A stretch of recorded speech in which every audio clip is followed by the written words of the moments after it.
Prasasti-prasasti di Jawa Tengah umumnya berasal dari periode kerajaan Mataram kuno, dari abad ke-8 hingga ke-10 Masehi.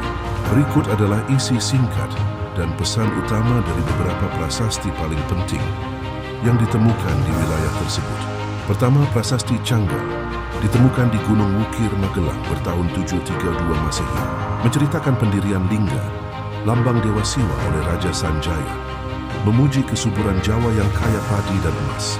Prasasti ini menetapkan Sanjaya sebagai raja yang bijaksana, pemimpin yang dihormati di Mataram kuno. Selanjutnya, prasasti Mantiasih dari Mantiasih Magelang bertahun 907 Masehi.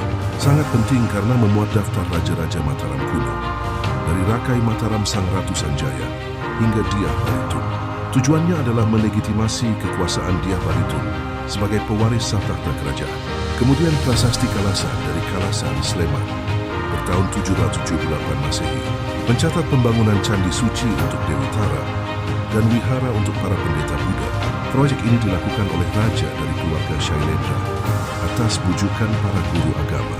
Ada pula prasasti Karangtengah dari Temanggung bertahun 1824 Masehi menyebutkan penetapan tanah Sima bebas pajak untuk pemeliharaan bangunan suci Jinalaya dan wihara di Wenuwana.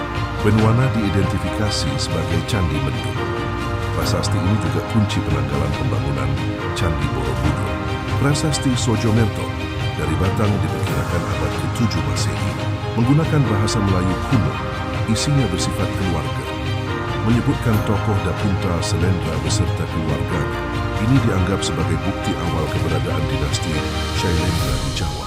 Prasasti Tukmas ditemukan di Lebak, Magelang, berisi pujian terhadap mata air jernih dan suci, disamakan dengan kesucian Sungai Gangga di India.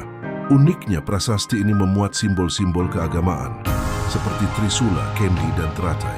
Terakhir, prasasti Ligor atau Abhaya Giri Wihara dari Bukit Ratu Boko bertahun 792 Masehi, mencatat pendirian asrama atau biara bagi para biksu Buddha, dinamakan Abhaya Giri Wihara. Ini menunjukkan bahwa wilayah tersebut dulunya merupakan pusat kegiatan spiritual yang besar.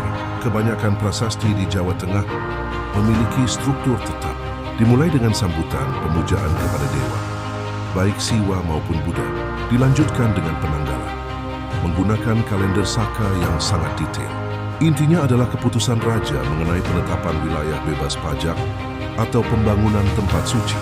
Bagian penutup berisi sapata atau kutukan ancaman mengerikan bagi siapa saja yang melanggar isi prasasti.